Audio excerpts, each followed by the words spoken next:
said to me, "My grace is sufficient for you, for my power is made perfect in weakness. Therefore, I will boast all the more gladly of my weaknesses, so that the power of Christ may rest upon me." 2 Corinthians 12:9.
Hi, my name is Shelby Schopf, and I know that we are all struggling in some way throughout these difficult times. In a world so full of fear and uncertainty, I wanted to share a word of hope and encouragement with you. I have been requested to play my violin, but I feel that the story behind this instrument is just as beautiful as the sound that it makes. Many of us, I believe, have a lot in common with this old violin.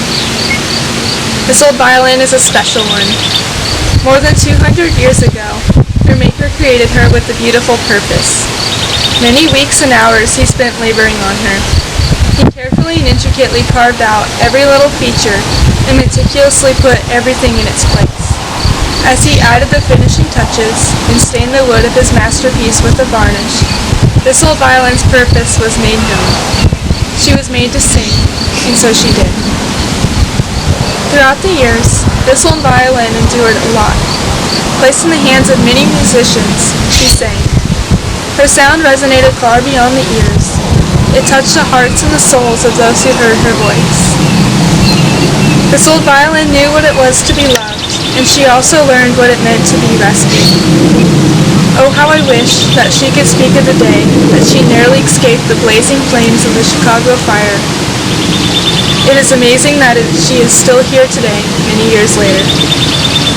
Then there came a day when this old violin was laid to rest in her case.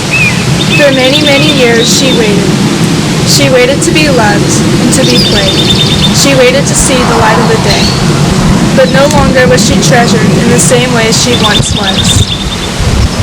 There even came a time when she was thrown in the trash, but somehow this old violin was rescued once again.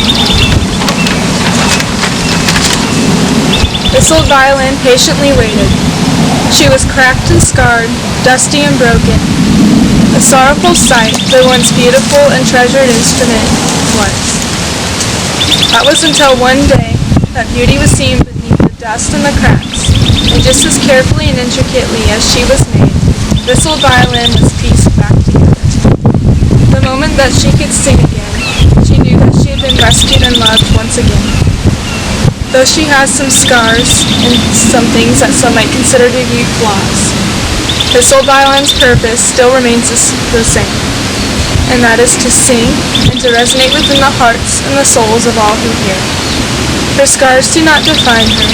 They only tell of the beautiful story of what it is to be old, loved, and rescued. As I began to recall the story of this old violin and reflect upon my own story, I realized something. Just like this old violin, we all have a unique purpose. No matter how broken we are, and how much pain we go through, or even how many times we have to be rescued, each of us have a purpose. There is hope even when sorrow closes a chapter of a story. There is joy in the midst of pain, and there is beauty in brokenness. Love will always break through and rescue what seems to be lost. So for those of you struggling right now, I feel your pain. I know some of us are feeling weak and hopeless. Others might be searching for a purpose in this life. And today I simply want to encourage you. Hold on to the hope that God isn't done with you, and let Him use your weakness as a canvas for His power.